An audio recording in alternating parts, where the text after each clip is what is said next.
Sometimes, the illusion of perfection hides the deepest cracks, and when truth finally surfaces, it doesn't whisper, it roars. What happens when the fairy tale shatters under the spotlight of the entire world? On the night of his 35th birthday, tech mogul Ethan Blackwell hosted the year's most exclusive celebration. The guest list was a collection of Los Angeles' most influential figures. But while Ethan, the golden boy of robotics, raised his glass to innovation and glory, his pregnant wife Leah stood in the shadows, unseen, unacknowledged, and forgotten by the man who once promised her the world. He didn't just ignore her, he erased her. But one guest, camera in hand, saw everything. By morning, Ethan's polished empire was crumbling, and Leah had become the most talked-about woman on the planet. This is the story of how one evening of public humiliation sparked a global reckoning. The silence in their Beverly Hills mansion had a life of its own. It breathed in the chilled, sterile air of central air conditioning and exhaled the faint scent of untouched, expensive lilies.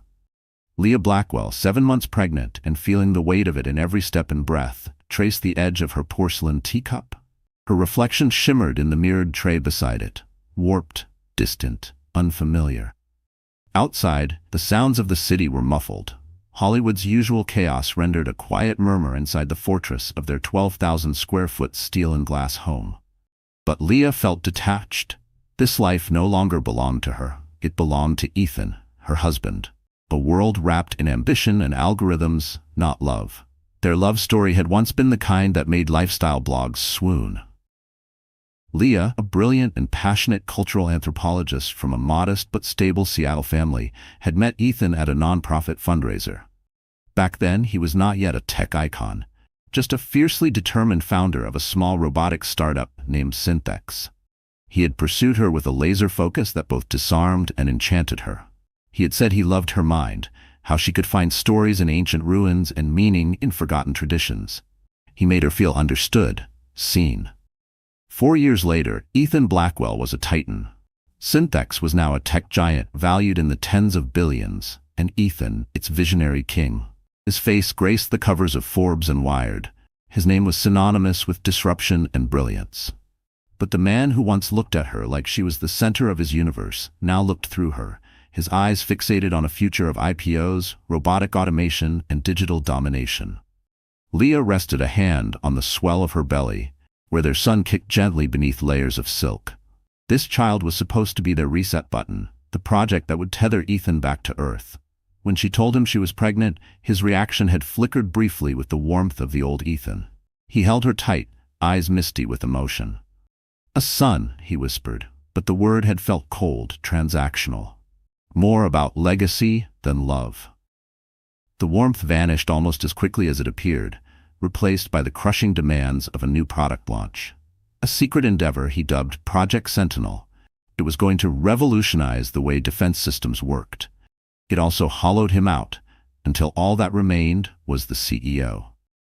When she told him she was pregnant, for a fleeting moment, he lit up. Ethan had pulled her into his arms, eyes glimmering with a trace of the man she'd fallen in love with. "A son," he'd whispered, voice husky with emotion. But even then, the word had felt heavy, too formal, too strategic. Not a symbol of joy, but an heir, a piece in his expanding empire. The glow faded almost instantly, consumed by the demands of his latest venture, Project Sentinel. It was groundbreaking. He claimed the defense AI platform would reshape global security, forecasting threats with near-perfect precision. It would change the world. It would also change him. Ethan vanished into a whirlwind of conference calls with Zurich and Seoul, endless boardroom pitches, and late-night war room simulations. He came home long after midnight, bathed in the cold glow of his tablet, kissed Leah's forehead out of habit, mumbled something about global impact, and disappeared into his home office. Tonight was his 35th birthday. But it wasn't a celebration, it was a strategic showcase. A high-stakes performance, curated to perfection by 3 separate PR agencies, politicians, tech rivals, celebrities, billionaire investors, all sipping champagne that cost more than Leah's first car. Ethan had called it a critical convergence of influence. Leah had suggested something else, something simpler. "Just us," she said softly a month ago, resting her hand on his arm. "We could drive up to Mendocino, that inn where you proposed." Ethan barely glanced away from his tablet. This is better, honey. It's important. Everyone who's anyone will be there. For us, he added, for the family. But it didn't feel like a family anymore. It felt like branding, another division of Blackwell Enterprises. This afternoon, Ethan's assistant had sent a stylist to their home. The woman? Precise, humorless, unrolled fabric swatches and assessed Leah like a mannequin. Gowns floated past her eyes, all luxurious, all breathtaking, and all designed to hide the very thing that should have been celebrated. Her pregnancy was treated like a PR liability. In the end, she picked a sapphire blue silk dress from Armani. It draped beautifully across her curves, but it didn't feel like her. It felt like a costume. As the hem was being pinned, her phone buzzed. Chloe, her best friend, a no-nonsense political correspondent for the LA Times, didn't waste time on pleasantries. Are you really going through with this? Leah pressed the phone to her ear. It's his birthday. I have to. Chloe scoffed. It's not a birthday, Leah. It's a coronation. Don't let him treat you like part of the scenery, Chloe had warned. But now, standing before the floor-to-ceiling windows that framed the hills of Los Angeles like a postcard, Leah felt exactly like that. Furniture. A fixture. The glittering city stretched out beneath her feet like a sequined rug. And she was nothing more than another decorative piece in Ethan Blackwell's penthouse. Once she had filled this home with warmth, rich earth tones, textured tapestries from her travels, framed photos of sun-drenched ruins and childhood memories. Now it was cold steel and sterile perfection. Ethan's team had optimized the space, stripping away her identity and replacing it with curated abstract pieces and austere high-yield art investments. Her favorite reading nook, a plush mustard velvet chair by the fireplace, had been replaced with a sharp modern chaise in black leather. It was visually striking, and impossible to sit in for more than 10 minutes. A showcase, a gilded cage. The door to their master suite opened. Ethan emerged in his tuxedo, a sleek, custom-fit brioni that molded to him like armor. He looked exactly like his press photos, commanding, magnetic, untouched by stress. His presence crackled with self-assured energy. He glanced at his watch, a limited edition Patek Philippe gifted by a Middle Eastern defense contractor. Traffic's already a nightmare on Sunset, he said briskly. First guests will be here in 20. Leah turned slightly. The caterers are finishing setup. Everything's handled. Ethan finally looked at her, his eyes scanning her like a checklist. Good, you look good. The dress, it works. Not you look beautiful, not a kiss, not a touch, just cold approval. Like she was one of the hors d'oeuvres. Then his gaze dropped to her belly. Is he settled? I don't want any surprises tonight. The words hit like a slap. He's a baby, Ethan, not a press threat. He sighed, running a hand through his immaculately styled hair. You know what I mean. Tonight needs to go flawlessly. Ben Carter is finalizing the contract with the Tokyo delegation. They need to see unity, strength, a power couple. He motioned vaguely between them. Before she could answer, his phone buzzed. He grabbed it off the marble island without hesitation. As he read the screen, his entire face changed. His expression softened into a wide, authentic smile, a smile Leah hadn't seen in months. Sienna, you're downstairs? Fantastic, don't wait in line. I'll have security bring you straight up. Ethan's thumbs flew across his phone screen in a blur. The name Sienna Vale sent a chill rippling down Leah's spine. Sienna, founder of Lunaris, a booming lifestyle and branding empire with millions of followers. Beautiful, impeccably styled, and notably single. Ethan had been spending more and more time with her lately under the guise of strategic brand synergy. The kind of glowing praise he once reserved for Leah now poured freely when he talked about Sienna's vision, her instinct for influence. Leah's voice remained calm, though her chest tightened. Is she a surprise guest? Keynote, Ethan replied absently, not even glancing up. We're unveiling the Synthex X Lunaris partnership tonight. It's going to be huge. He looked up then, annoyance flickering in his eyes like she'd interrupted a mission-critical operation. I've got to go meet the first wave. Just smile, okay? Try to mingle. Everyone's watching. And just like that, he turned and walked away. The cavernous room felt even colder in his absence. She stood still for a long second, trying to steady the whirlwind churning in her chest. Sienna, of course. There was always a new visionary woman orbiting Ethan, but Sienna had lasted longer than most. Too long. Leah had heard the tone in his voice when he spoke of her, the admiration wrapped in excitement. It wasn't jealousy, not exactly. It was the brutal ache of being replaced, not in position, but in value, in attention. She'd once been the person he couldn't stop talking about. Now she was a fixture in the background, while someone else lit up his world. "Everyone's watching," he had said. But the one person who mattered, who she wanted to see her, hadn't looked at her in months. Leah took a shaky breath, her hands settling on her stomach. Their son responded with a gentle kick. She wasn't just Leah Blackwell, wife of a billionaire. She was a mother. And for the first time, she wondered if that title would be one she carried alone. The party wasn't a celebration, it was a pressure system. The energy in the room hummed with tension, ambition, and barely veiled competition. The penthouse, once echoing and silent, was now bursting with bodies swathed in couture and dripping in diamonds. Waitstaff flowed like water through the crowd, balancing flutes of champagne and amuse-bouches no bigger than a thumbnail. A pulsing undercurrent of ambient house music vibrated through her ribs. It was flawlessly orchestrated, and at the center of the storm was Ethan. Leah watched him from across the room, her face composed in the pleasant, practiced smile she'd perfected in the mirror. He was commanding, magnetic, utterly in his element. He slapped a senator's back with easy charm, exchanged laughter with a pop icon, leaned in to hear an aging venture capitalist's whispered wisdom. He gave each person his full attention, just enough to make them feel like they were the sun to his orbit. It was a performance, and Ethan was the star. Leah stood on the sidelines, as he'd instructed. She tried. She really did. She tried to blend in. Leah found herself trapped in a hollow conversation with the heavily lifted wife of a hedge fund magnate. The woman's face was so tight with Botox it looked like smiling physically hurt. They chatted about summering in Capri and how hard it was to find decent help these days. Every word felt like a line from a bad screenplay. Leah nodded, smiled politely, one hand resting over her belly like a reflex, an anchor in the storm. Across the room she spotted Ben Carter, Ethan's longtime business partner and their one mutual friend she still trusted. Ben was the engineer behind Synthex, the steady hand to Ethan's visionary persona. When he caught her gaze, he gave her a small, empathetic smile. He took a step toward her, but was immediately intercepted by a venture capitalist with shark eyes and a glittering Rolex. Leah's eyes drifted back to Ethan, and that's when she saw her. Sienna Vale. In a room full of impeccably styled women, she stood out like a celestial event. She wore a molten gold gown that clung to every perfect curve, her glossy raven hair cascading in waves over bare shoulders. Her laugh, loud, deliberate, cut through the crowd like a blade.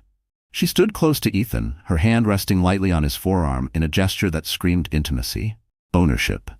And Ethan, he was glowing. Not his polite photo-op grin, but a full-bodied, unguarded laugh, the kind Leah hadn't heard in years. They were radiant, perfect, polished. They looked like a power couple made for magazine covers and red carpets. And Leah? She was invisible, a ghost in a designer gown, her pregnancy casting her as a bloated footnote in the glittering story unfolding between her husband and this woman. A waiter approached, tray in hand. "Champ, oh, I'm so sorry, ma'am. Sparkling water?" He swapped the glass awkwardly. A small gesture, but to Leah it landed like a slap. A reminder she no longer belonged in this world, one filled with effortless charm, limitless ambition, and glasses that clinked in celebration.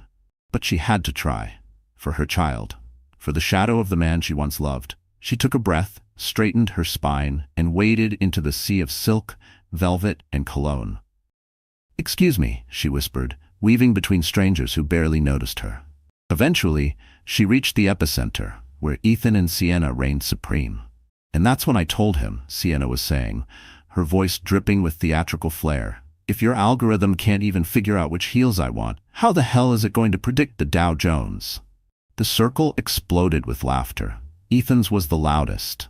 And then he saw her. Leah, standing just outside the circle. His smile faltered. Just for a second. A flicker of irritation crossed Ethan's face before he quickly replaced it with his public mask. "Leah," he said, his tone a little too bright, a little too loud. "There you are." He didn't introduce her to the group, didn't put a hand on her back, didn't offer even the illusion of warmth. Just checked the box of acknowledgement. Sienna Vale turned then, slowly and deliberately. Her dark eyes scanned Leah from head to toe, pausing just a beat longer on the curve of her belly. Then, she smiled, a cool, calculated expression. "Leah," she said, her voice equal parts honey and ice. "Ethan has told me so much about you." It was a lie, and they both knew it. "A pleasure to meet you, Sienna," Leah replied, her voice thin and strained. "Congratulations on the partnership." "Oh, we're just getting started," Sienna replied smoothly, turning her attention back to Ethan, dismissing Leah as if she were a waiter. "Jay, you have to tell them about the data integration rollout. It's absolutely genius." "Jay?" She called him Jay. Leah stood there frozen in place as the conversation surged around her. Jargon. Laughs. Industry buzzwords and acronyms, every syllable sharpened to impress and exclude. Ethan was already gone, mentally transported back to his passion project, Project Sentinel. His eyes sparkled with energy as he explained the system's machine learning. He didn't glance her way again.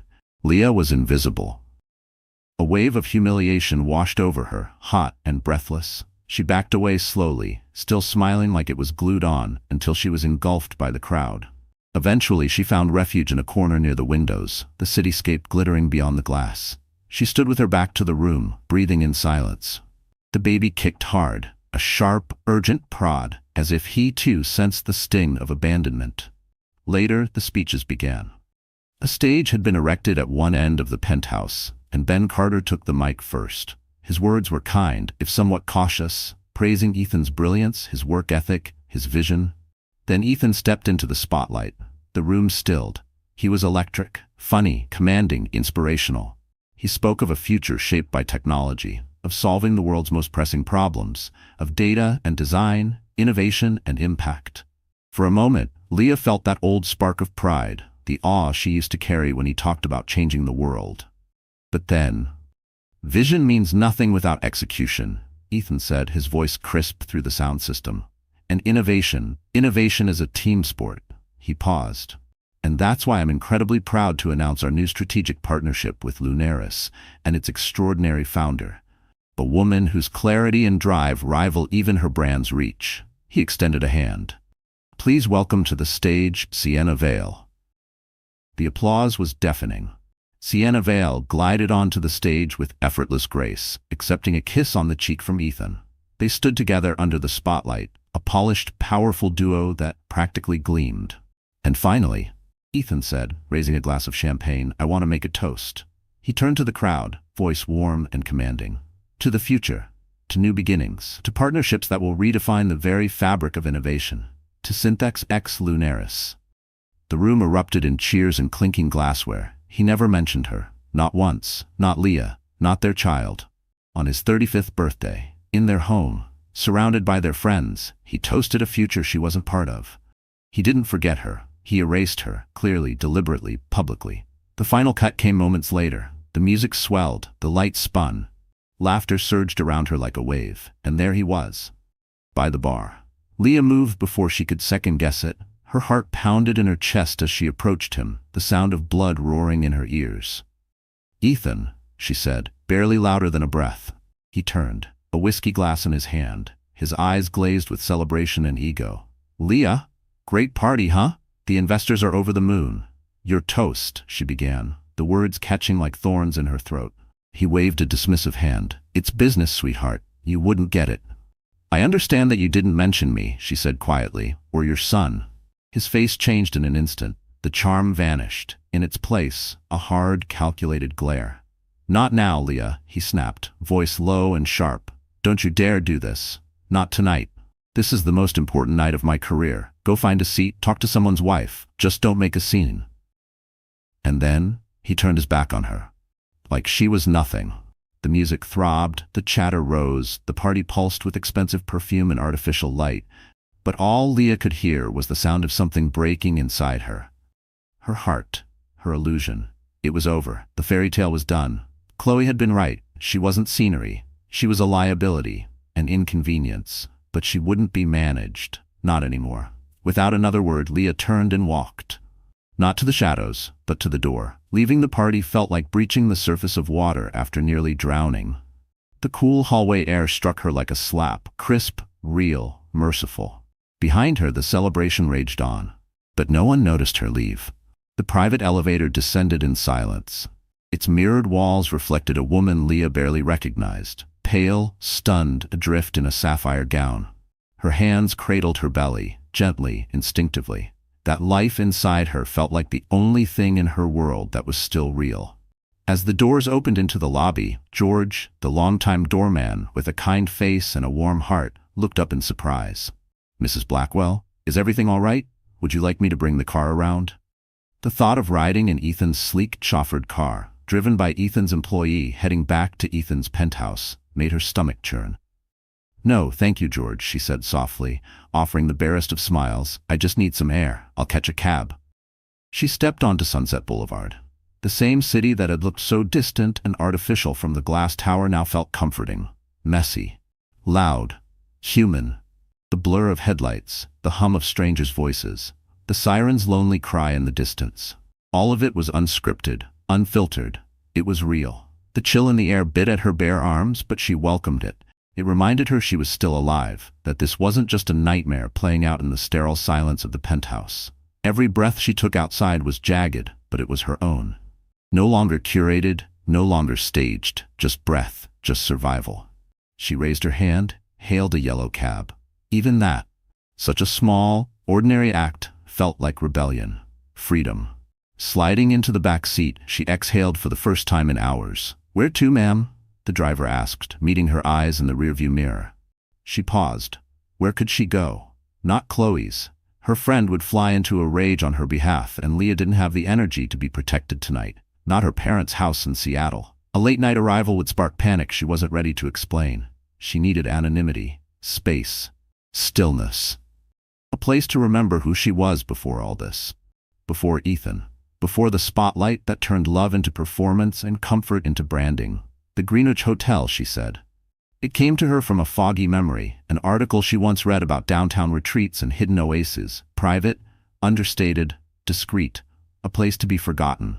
She didn't cry on the ride there. The pain was too dense for tears. It sat like stone in her chest, unmovable, cold. Outside the window, the city blurred. Each neon sign, each lit marquee, each stranger chasing something, reminded her of the life she was stepping away from. The glossy storefronts, the grand ambitions, the crowd and performance of being Ethan Blackwell's wife. He was chasing his dream so relentlessly that he'd left her and their unborn son in the dust. She thought of his last words. "Not now, Leah. Don't make a scene." He hadn't been worried about her heart. He'd been worried about headlines. Optics. Closing the deal. She wasn't his wife, not his partner, not the mother of his child. To Ethan, she had become a variable, an unpredictable outlier in a perfect equation, a potential threat to the polished symmetry of his empire. The realization didn't break Leah, it clarified. Cold, clean, final. It hit her like ice water, sharp, shocking, and sobering. The man she had married, who once loved her for her intellect, her curiosity, her soul, he was gone. Not transformed. Replaced by the CEO, by the icon, by the brand. At the Greenwich Hotel, Leah paid with a personal credit card, the one she had never canceled from her before life. Ethan didn't even know it existed. She checked in under her maiden name, Leah Hayes. No red carpets, no lingering glances, no PR photos, just a tired woman in a soft dress quietly booking a room after midnight. The anonymity was dizzying in its relief. Her room was the exact opposite of the penthouse, a sanctuary of warmth and authenticity. Exposed wood beams, vintage leather, woven textiles, a fireplace, a real bookshelf filled with real books. Not curated, not designed for Instagram. Lived in. The first thing Leah did was strip off the sapphire gown. The designer dress pulled at her feet like the skin of someone she no longer recognized. She removed the diamond necklace, the earrings Ethan's assistant had selected on his behalf for their last anniversary. Now, barefoot in a simple slip, she felt lighter, almost free. Her phone buzzed. An avalanche of missed calls and texts. Ben Carter, the event coordinator, a slew of numbers she didn't care to read. She stared at the screen, thumb hovering, and then she powered it off. Just like that, the digital world vanished. The silence was absolute. No vibrations, no pings, no one to perform for. She was disconnected, unreachable, and for the first time in what felt like years, free. Leah turned on the bath, adding the fragrant oils provided by the hotel. As she sank into the warmth, the tension in her limbs finally began to dissolve. And the tears came. Not the loud, dramatic sobs of a broken woman, but quiet, steady streams of grief that slid down her cheeks and disappeared into the water. She wept for the man she had lost, for the love she thought would outlast anything, for the naive girl who believed in fairy tales, and for her unborn child, a life already stepping into a fractured world. She stayed in the tub until the water turned tepid. Then, slowly, she rose, wrapped herself in a plush towel, and stepped into the beginning of something she didn't yet have a name for. She stared at her reflection in the fogged-up mirror. Her eyes were red and puffy, but her gaze was steady. The humiliation was gone, burned away by something colder, quieter. Resolve. She couldn't go back. Wouldn't. Leah knew now with a certainty that settled deep in her bones. She couldn't raise a child in that world, a world where affection came with conditions, where love was transactional and worth was measured in press releases and quarterly returns. She didn't want her son growing up believing his father's attention was something to compete for, something to earn. She didn't want him to witness his mother disappear day by day until she was a ghost in her own story. Her decision wasn't dramatic. It was calm, clear, unshakable. This wasn't an escape, it was a rescue. She was saving herself, and she was saving her son. Leah pulled on the hotel's plush robe, curled into the oversized armchair by the window, and wrapped herself in a cashmere throw. She didn't turn on the TV. She didn't check her phone. She just watched as the night slowly bled into morning. The sky over the Pacific horizon shifted from ink black to bruised purple. She felt the baby move, soft, fluid turns inside her belly. "It's just you and me now, little one," she whispered, hands resting on the curve of her stomach. "And that's going to be enough, I promise." The sun rose over the city, gilding the tops of skyscrapers in gold. And in that moment, simple, quiet, unremarkable, Leah Blackwell felt a kind of peace she hadn't known in years. She had lost a husband. She had lost a penthouse. She had walked away from a life of breathtaking luxury. But in this room, as a new day began, she found something far more valuable. She found herself. Hundreds of miles away, Ethan Blackwell woke with a start. His skull throbbed, each pulse pounding behind his eyes like a jackhammer. His mouth was dry and bitter with the aftertaste of top-shelf whiskey. A ray of sunlight sliced through a gap in the blackout curtains, landing directly on his face. He groaned and rolled over, burying his face in a pillow that still faintly carried the scent of Leah's lavender shampoo. The bed was cold and empty. He reached for his phone on the nightstand, swearing as pain spiked behind his temple. 7:30 a.m. Board meeting at 9. He swung his legs off the side of the bed, wincing as the room tilted slightly. But he smiled. The night before had been a triumph. The investors from Tokyo had been ecstatic. The press coverage was already flooding in. He had won, or so he thought. The deal was sealed. Ben had confirmed it. Contracts signed, investors thrilled. And Sienna? Sienna had been spectacular. Ethan frowned. Where was Leah? Probably sulking in one of the guest suites, he thought with a flicker of irritation. She'd been so emotional last night, so needy. He'd told her how critical the evening was. Couldn't she have just played her part? He'd handle it later. A new bracelet, a weekend in Paris. That usually fixed it. His solution to every crack in their marriage was always the same. Something glittering, something expensive, like problems could be polished away. He dragged himself to the bathroom, splashed cold water over his face. The mirror reflected bloodshot eyes and the early shadow of a beard. His phone buzzed against the marble counter. Not a call, not a few. A relentless, vibrating swarm. A rising, angry buzz. He snatched it up, confused. 117 missed calls, 342 new messages, 99 plus notifications across every social media and news platform. His stomach dropped. This wasn't normal. This was a 5-alarm fire, the kind of numbers that signaled collapse, an empire under siege, not celebration. His mind jumped to the markets. Had there been a crash in Asia? Did Project Sentinel have a flaw? He skipped the calls. His mother? Ben, his PR director, and opened the first message. It was from Ben. "Call me, now. Do not talk to anyone else."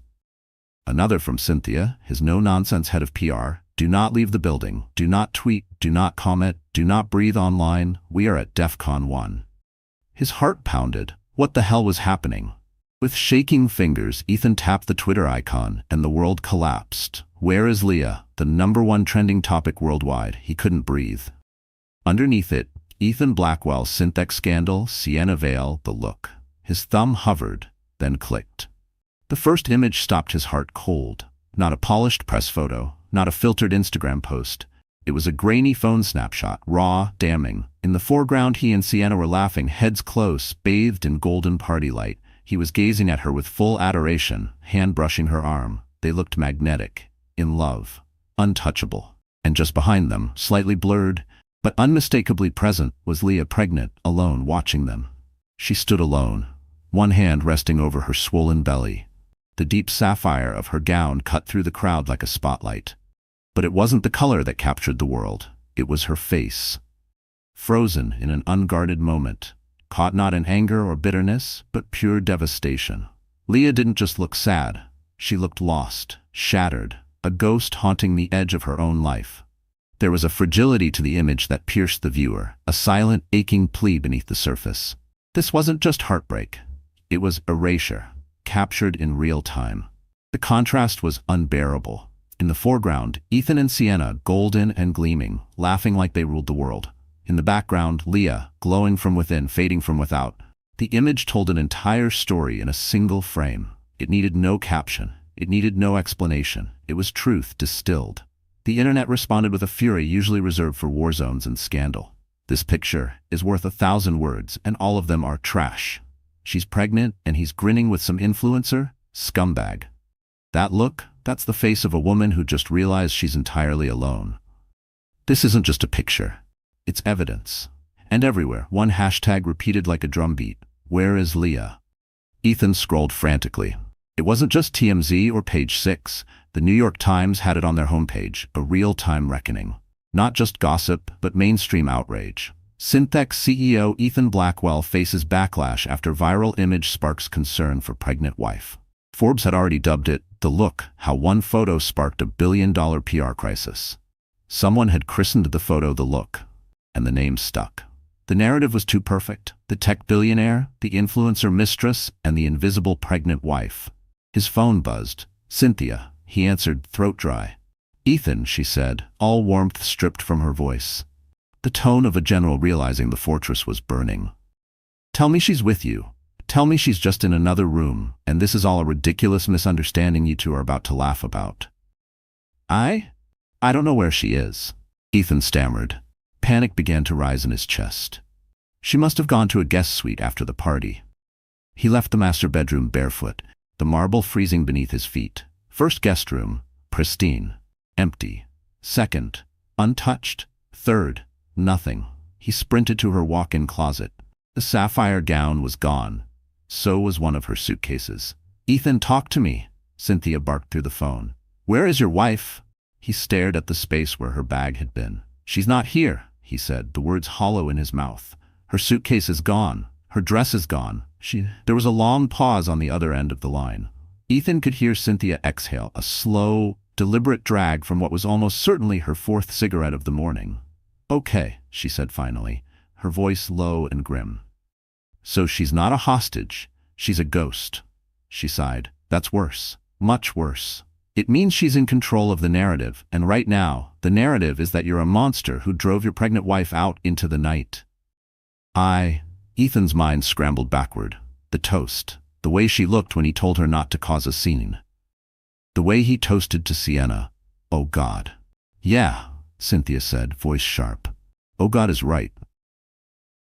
The board meeting? Cancelled. The stock's already down 9% in pre-market.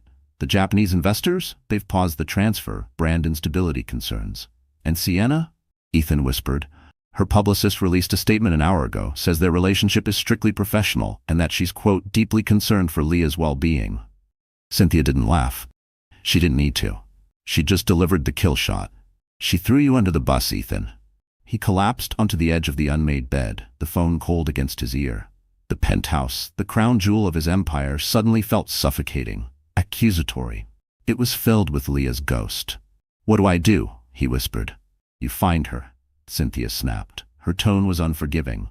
You find your pregnant, heartbroken wife. You get on your knees and you beg, publicly, loudly, because right now, Ethan, she's not just your wife, she's the only thing that can save you. The call ended. The jackhammer in his head had gone. In its place, cold, paralyzing dread. Ethan looked around at the stunning views, the priceless art, the sleek perfection of the penthouse. And for the first time, he saw it. In chasing everything, he had lost the only thing that ever truly mattered. And now the entire world was watching him drown. Meanwhile, Leah slept. Deeply, dreamlessly. The Greenwich Hotel cocooned her in unfamiliar peace. She didn't wake to a phone or an assistant or a calendar reminder. She woke to silence. For a moment, it disoriented her. The absence of stress, the stillness, it was foreign. Then slowly, the memories returned. Not with panic, not with heartbreak, but with the steady calm of a decision already made. She was gone. It was real. Leah had left and she wasn't going back. She ordered breakfast from room service. Simple. Toast, scrambled eggs, orange juice. She ate slowly, intentionally. It was the first meal in months that hadn't been consumed while Ethan typed under the table or barked commands at his AI assistant. No distractions, just her baby, kicking softly, and the faint hum of Los Angeles coming to life outside her hotel window. The peace felt delicate, a bubble. She knew it couldn't last. Her parents would be worried. Chloe, absolutely frantic. She had to check in, let them know she was safe. Leah took a deep breath as if bracing for a plunge into icy water. Then she powered on her phone. The device came alive, instantly, violently. Buzzes, alerts, vibrations that made it hum in her hand like a living creature. Hundreds of texts, dozens of missed calls, news headlines flashing like sirens. The moment she saw the volume of alerts, it hit her like a wave. Her absence hadn't gone unnoticed. It had caused a rupture. Her chest tightened, panic rising. What had she done? Her private heartbreak was public. With trembling fingers, she opened a text from Chloe. Just 20 minutes old. Leah, please tell me you're seeing this. The world is on fire. Are you safe? Call me. I'm already on my way. I think I know where you'd go to get away from that maniac. Before Leah could process it, another ping. Okay, just saw page 6. Greenwich Hotel. Smart girl, don't move. Don't talk to anyone. I'm 10 minutes away. Her heart pounded. She opened a news app and froze. There it was. The look.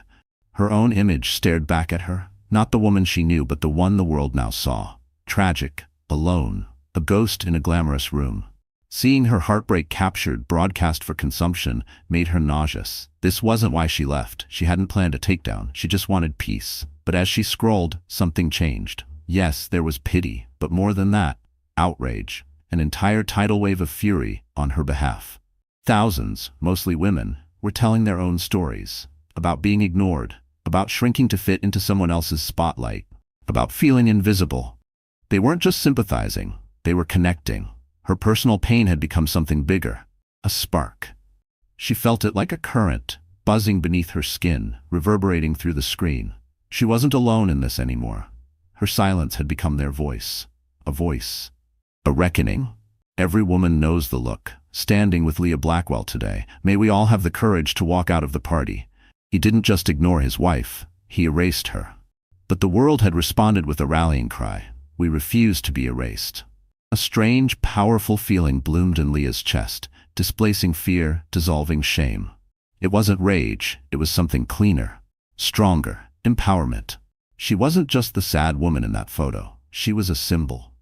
The same quiet strength that carried her out of the penthouse now echoed back to her, amplified 1,000,000 times over. It filled the empty parts inside her with something solid, something steady. For the first time in a long time, she felt grounded in who she was. Not Ethan's wife, not a name on a guest list, but Leah. Just Leah.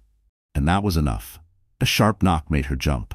"It's me," called Chloe's voice from the hallway. Leah rushed to open the door. Chloe swept in like a storm, trench coat flaring behind her, a massive coffee in one hand, her eyes already locked on Leah. She dropped her bag and pulled Leah into a fierce, bone-cracking hug. "You did it," Chloe whispered into her hair. "You actually did it. I'm so damn proud of you." When she pulled back, her journalist's eyes were already scanning Leah's face, analyzing, reading. "Are you okay? Really okay?" "I am now," Leah said, and realized to her surprise it was true. "But Chloe, this?" She gestured vaguely toward the tidal wave of notifications still flooding her phone. "It's insane." "It's a reckoning," Chloe said, her tone dark but deeply satisfied. Ethan built a global empire on a curated fantasy. Brilliant, benevolent tech god. But that one picture? It blew the whole thing apart. It showed people the truth, and now they're furious. She sipped her coffee. So what's the plan? Because you can't hide in this hotel forever. He's going to find you. I know, Leah said, her voice firm. I'm not going back, Chloe. Not ever. Good, Chloe nodded. That's phase 1. Phase 2? Protecting yourself and your son. She sat on the edge of the bed, fingers flying across her phone. You're not just Leah Hayes, art historian, anymore. You're Leah Hayes, the woman who took on a billionaire. He's going to fight dirty. He'll paint you as unstable, emotional, vindictive. We get ahead of it. I know people, she added. The best people. Her fingers paused on one name. Catherine Raldi. Cat Raldi. The most ruthless divorce lawyer in New York. She eats men like Ethan for breakfast. Her tone sharpened with resolve, like a war general preparing the first strike. This wasn't just damage control. It was defense. It was offense. It was war. And Chloe was already 10 steps ahead. Chloe was already dialing. As she paced the room, speaking in low, urgent tones, Leah moved toward the window. The city outside didn't look so overwhelming anymore. She had a friend. She had a plan, and she had something unexpected, something unshakable. The world was standing with her. Ethan had seen her as decoration, an accessory. He never imagined that someday she'd become the headline. The war room inside the Fifth Avenue penthouse was in full crisis mode. The air reeked of tension and stale espresso. Screens glowed, phones buzzed, voices snapped and cracked like live wires. Cynthia, the head of PR, stood before a massive monitor, her heels planted, her jaw tight. The screen displayed a plunging red line, Synthex's stock price. 2 attorneys from Whitehall and Keller, the firm on permanent retainer, were camped at the sleek glass dining table, surrounded by laptops, documents, and rapidly cooling coffee. Ethan paced like a panther in a cage, dressed in sweatpants and a stretched-out tee. He hadn't slept. His mind was a storm of disbelief, rage, and mounting dread. How did it come to this? One photo? One goddamn photo. Years of calculated branding, shattered overnight. Cynthia clicked her remote. A new slide lit up the screen.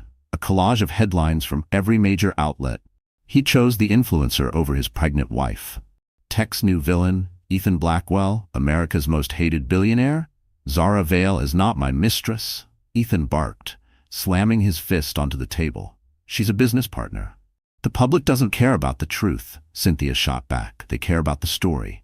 Her icy calm was cracking. Fast. And right now, the story is that you're a heartless narcissist who drove his pregnant wife out into the night. She's lying, Ethan stammered. Zara knew exactly. She's already spun a narrative to Vanity Fair, Cynthia cut in, over familiar interactions. Professional discomfort. Feeling trapped by the power imbalance. She's painting herself as another one of your victims. The ungrateful, Ethan started, is irrelevant, interrupted Marcus Thorne, lead counsel, voice like granite. Our concern isn't Zara Vale, it's Leah.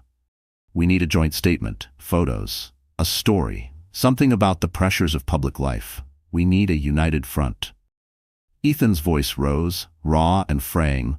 How am I supposed to show a united front when I don't even know where she is?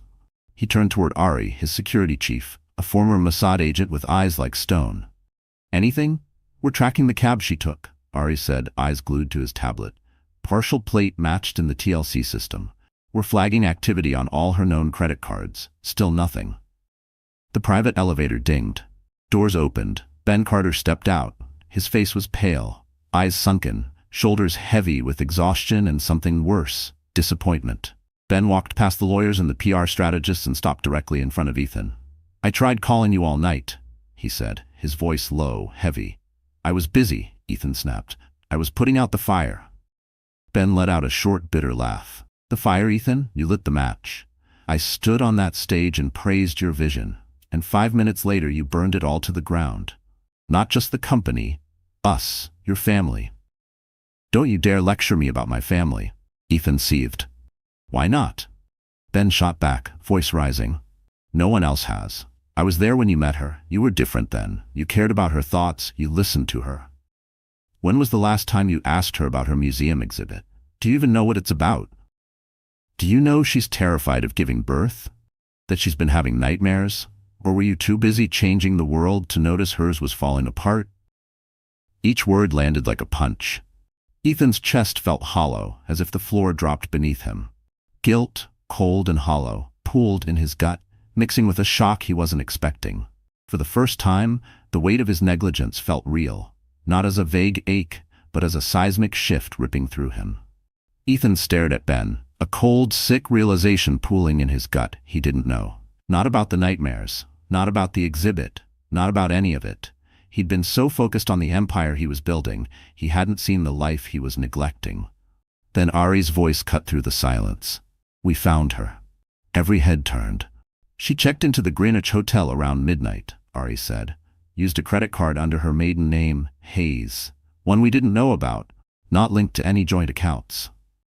Relief surged in Ethan's chest, followed immediately by something darker. She was safe, but not in a way that brought comfort. The secret credit card was proof she wasn't lost. She was making a choice he drove her to. She was safe, but she'd planned this. The secret credit card? That wasn't impulse, it was premeditation. A betrayal. "Get the car," Ethan said, voice like steel. "I'm going down there." "No," Cynthia barked. "That's the worst thing you could do. You need a plan. We need control." "I have a plan," Ethan said, grabbing his jacket. "I'm going to talk to my wife. I'm going to fix this." He was Ethan Blackwell. He could solve any algorithm, close any deal, crack any code. He could fix this. He could fix her. He stormed out, ignoring the chaos behind him. But the chaos outside the Greenwich Hotel was worse. Someone had leaked his destination. The sidewalk was a wall of flashing cameras, reporters, and screaming questions. As his Maybach pulled up, the mob surged. Lights exploded like gunfire. "Ethan, is it true you threw your pregnant wife out? Are you in love with Sienna Vale? Where is Leah?" Shielded by security, Ethan pushed through the crowd, his face carved from stone. The noise was deafening, a barrage of questions, flashes, chaos. But then, he stepped inside the Greenwich Hotel lobby, and just like that, the world fell silent. Cool air, soft lighting, the hum of polite luxury, an oasis. Ethan strode toward the elevator, jaw clenched. He rode in silence, each floor ticking by like a countdown. Her room was at the end of the hallway. He paused outside the door, his anger cooling into something heavier, fear. What if she wouldn't open it? What if Ben had been right? He raised his hand and knocked, too loud in the hush of the corridor. "Leah, it's me. Please, we need to talk. Just open the door." He waited, heart pounding. There was movement inside. A flicker of hope sparked in his chest. She was going to see him. He could explain. He could apologize. He could fix this. The door opened, and the woman standing there was not Leah. She was in her late 50s, elegant, composed, and deadly calm. Impeccable gray pantsuit, a folder held like a weapon. Her eyes were sharp, her presence immovable. She looked at Ethan, not as a billionaire, not as a husband, but as a problem. "Mr. Blackwell," she said, voice clipped and clear. "I'm Catherine Raldi, legal counsel for Leah Hayes." She stepped forward, body blocking the doorway. "My client will not be speaking with you, today or any day, without me present." Her voice did not waver. "She has instructed me to inform you that she will be filing for divorce. All future communication regarding Miss Hayes and your unborn child will go through my office. We'll be in touch." And with that, she gently closed the door. The soft click echoed down the hallway, like a verdict, like a guillotine. Ethan stood frozen, staring at the polished wood. The words echoed in his head. Divorce. Unborn child. My office. He had come to explain, to demand, to win. But the game had changed. The rules were no longer his, and he had already lost. Leah's story is a powerful reminder. True wealth isn't measured in portfolios or press headlines. It's measured in dignity, in self-worth, in the courage to choose yourself, even if it means leaving everything behind. She was ignored, but she refused to be invisible. Her quiet defiance became a global roar, a testament that you can't silence a woman who's found her voice. What did you think of Ethan's downfall? Was it karma, or a collapse of his own making? So the story is over. Our wonderful friends, are you still here at this hour? If you are, then something in Leah's journey must have touched your heart. Maybe it echoed your own silence, or reminded you of someone who forgot their worth. Because that's what this story is really about. Not betrayal, not scandal, but awakening. Leah's quiet courage wasn't loud or dramatic. It was gentle and steady, like a tide rising until it can no longer be ignored. And that's a truth so many of us need to hear. You are not invisible just because someone failed to see you. We live in a world that praises productivity, power, and perfection. But Leah reminds us that real strength lies in the choice to walk away from what doesn't honor us. She didn't shout. She didn't seek revenge. She simply chose herself, and in doing so sparked something far greater.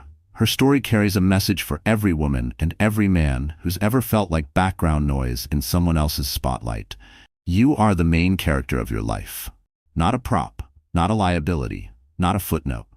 Like Maya Angelou once said, each time a woman stands up for herself, she stands up for all women. That's what Leah did.